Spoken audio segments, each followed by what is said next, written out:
Subject to how quickly I can raise the funds required to build the 59 apartments that we're currently building or redeveloping, we've got about 2.5 years worth of work in front of us, I would think.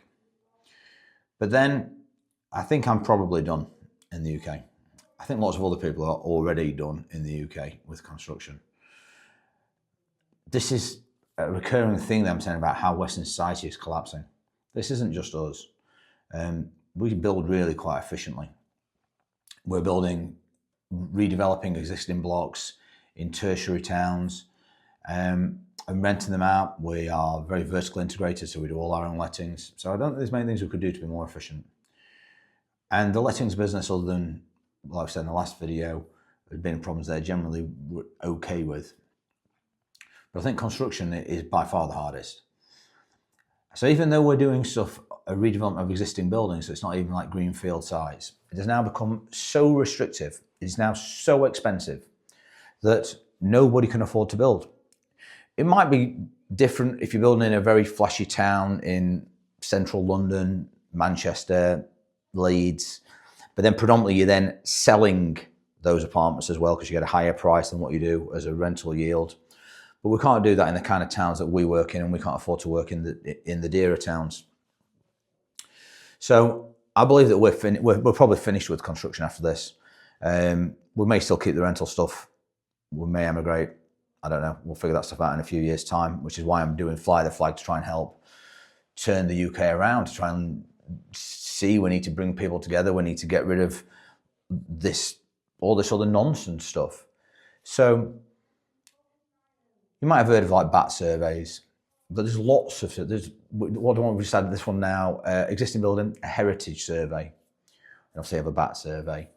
Then we might have to do net zero, biodiversity net gain, electric charging points for every flat, which we're hoping to negotiate some of that away, just a massive electricity supply that nobody will ever use.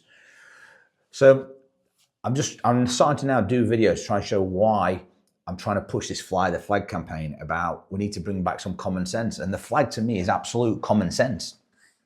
If you can't celebrate the flag of the country that you're in, if we can't give ourselves some sense of pride looking up to it, then what incentive is there for people to get a job, or if they can't get accommodation, to move out, rent with a friend, move in with a girlfriend, not necessarily buy initially, maybe buy later.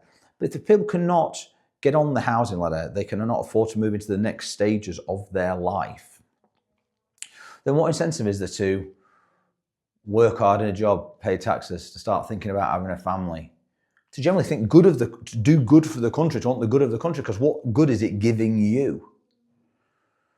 So this isn't about me and housing, because when we're done here, we'll have built enough.